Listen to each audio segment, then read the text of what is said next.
29 lari dari kejaran Adrian. Hening, tak ada sahutan dari dalam sana. Bahkan setelah beberapa menit Adrian menunggu, Adrian menatap beberapa bawahannya yang berdiri di belakang.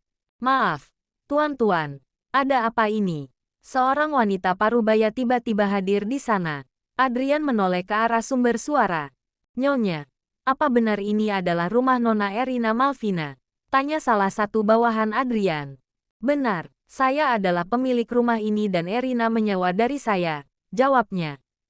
Pria itu mengeluarkan beberapa lembar foto dari saku mantelnya dan menunjukkan kepada wanita itu.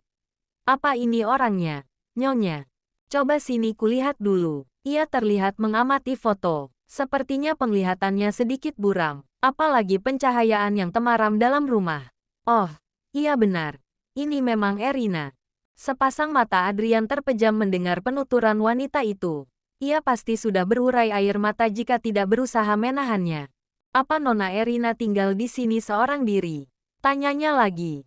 Iya, Tuan, dia sendirian. Sejak beberapa bulan lalu dia pindah kemari. Saya juga tidak tahu dia berasal dari mana. Tiba-tiba saja dia datang dan mencari rumah sewa murah. Baik, terima kasih, Nyonya. Maaf sudah membuat kegaduhan. Kami datang untuk menjemput Nona Erina. Menjemput kemana? Sebenarnya Nona Erina adalah istri Tuan Marx. Beberapa bulan lalu dia pergi dari rumah dalam keadaan hamil. Kami kemari untuk menjemputnya. Oh, ya ampun. Tapi dia tidak pernah mengatakan apapun tentang identitasnya. Wanita tua itu melirik pria berperawakan tinggi yang membeku di tempatnya berdiri. Rasa tak sabar membuatnya memilih mendobrak pintu kayu itu. Begitu terbuka, hanya suasana sunyi yang menyambut dirinya. Pandangan Adrian berkeliling. Mendadak dadanya terasa ditusuk ribuan jarum melihat kondisi rumah itu. Sebuah rumah sempit yang baginya tidak layak huni. Hanya ada kamar mandi berukuran kecil di sisi kiri dan satu tempat tidur usang di sisi kanan. Dari tempatnya berdiri Adrian melihat sebuah tas berisi pakaian yang terburai, tergeletak di lantai. Sepertinya Nona Naomi terburu-buru pergi. Dia bahkan belum selesai berkemas dan meninggalkan pakaiannya begitu saja, ucap sang sopir yang ikut masuk ke rumah. Mungkin dia belum jauh dari sini. Adrian melangkah keluar dari rumah, menatap nanar sekeliling. Hujan mulai turun. Rasa khawatir terhadap Naomi kian menjadi. Cepat kalian berpencar mencarinya. Jangan kembali sebelum menemukannya, perintahnya. Lalu melangkah menerobos derasnya hujan. Naomi menyeret langkahnya melewati jalan-jalan gelap dan sunyi. Sesekali ia menatap ke belakang demi memastikan tidak ada siapapun yang menyusul. Sebab ia yakin, Adrian dan anak buahnya sedang mengejar dirinya. Hujan mengguyur cukup deras. Tubuhnya sudah basah kuyup. Ia merasa hampir kehabisan tenaga. Belum lagi ukuran perut yang mulai membesar membatasi ruang geraknya. Tadi, setelah mendengar suara mobil berhenti tepat di depan rumah, ia terburu-buru keluar melalui pintu belakang. Entah akan bersembunyi di mana agar terbebas dari kejaran suaminya itu. Yang Naomi tahu, ia harus terus berlari menghindar. Aku lelah sekali, ujarnya sambil melirik ke kanan dan kiri di tengah derasnya hujan. Menyilangkan lengan di depan dada demi mengurai udara dingin yang seakan sanggup membekukan tubuhnya yang basah kuyup. Hingga tiba di sebuah jalan yang cukup sepi, Naomi sudah tidak ada daya untuk berlari. Berteriak meminta tolong pun percuma, tidak akan ada yang mendengar. Malam mencekam, rasa lelah dan sakit menyatu di dalam tubuhnya. Kenapa rasanya mataku semakin berkunang-kunang?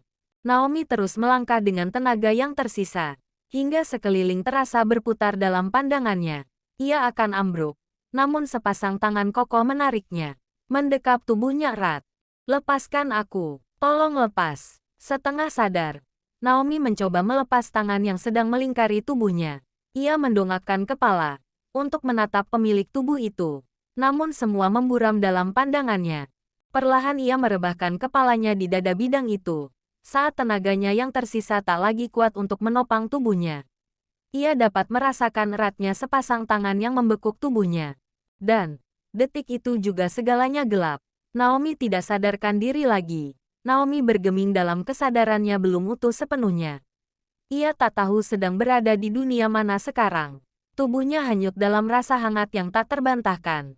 Membawanya terbang jauh hingga merasa enggan untuk sekedar membuka mata. Mimpi ini terlalu indah untuk ditinggalkan. Ia bahkan tak pernah berharap untuk bangun dari mimpi ini.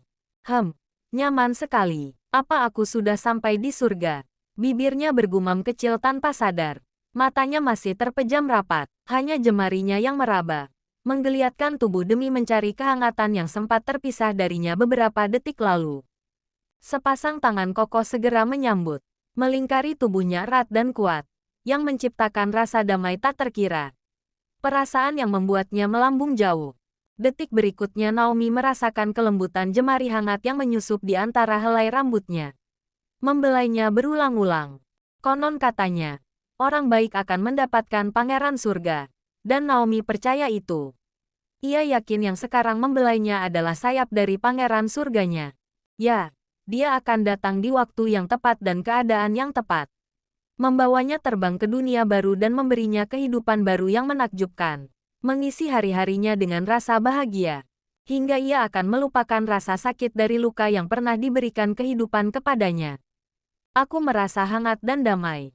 Bibirnya mengulas senyum tipis. Aku tidak mau bangun. Naomi tenggelam semakin dalam. Ia benamkan wajahnya pada tubuh hangat yang mendekapnya. Kemudian menarik napas dalam-dalam demi menyesap aroma menenangkan yang menguar dari tubuh itu. Apa malaikat juga suka memakai parfum dengan aroma maskulin? Kening Naomi sedikit mengerut, memikirkan kalimat bodoh yang baru saja tercetus dari mulutnya. Ah, mana mungkin, malaikat pasti sudah wangi sejak tercipta. Dengan mata masih terpejam, ia menyesap aroma itu banyak-banyak.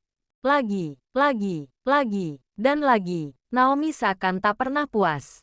Hingga bibir lembut mendarat di kening, berpindah ke kelopak mata, kedua sisi pipi kanan dan kiri, serta berakhir di bibir. Yang membuat tubuh Naomi terasa memanas. Ia yakin sekarang pipinya sudah merah bak udang rebus. Pangeran surgaku, kamu miasteris sum juga. Ya, celetuknya kemudian. Tangan kuat itu bergerak turun, mengusap perutnya yang buncit. Kenapa kamu malah mengelus perutku? Apa kamu tidak tahu kalau bayi di dalamnya adalah anak Adrian Marks? Biasanya beberapa bagian perutnya akan tampak menonjol saat bayi mungil yang sedang tumbuh itu bergerak. Dan sekarang Naomi merasakan bibir lembut yang mendarat di bagian mana saja terjadi gerakan. Bukankah mereka seperti sedang bermain kejar-kejaran di dunia yang berbeda? Tetapi Naomi masih enggan membuka mata. Ia diam meresapi gerakan-gerakan kecil dari dalam perut yang seolah merespon sentuhan asing dari luar. Kenapa malah bayi di dalam perutku yang keenakan disentuh? Bibirnya kembali melengkung membentuk senyuman tipis. Aroma tubuh itu terasa familiar. Juga sentuhannya yang tak asing. Sedikit rasa penasaran merasuk ke hati Naomi. Konon katanya pangeran surga memiliki paras yang sangat tampan. Naomi ingin membuktikannya sendiri. Ia ingin melihat seperti apa rupa pangeran surga yang dikirim Tuhan untuknya. Perlahan kelopak matanya mulai terbuka. Bias cahaya terang yang terasa menyilaukan membuat matanya mengerjap beberapa kali. Naomi dapat mendengar suara bariton yang sedang tertawa kecil. Dahinya kembali berkerut tipis. Kenapa suara itu seperti hanya dalam hitungan sepersekian detik?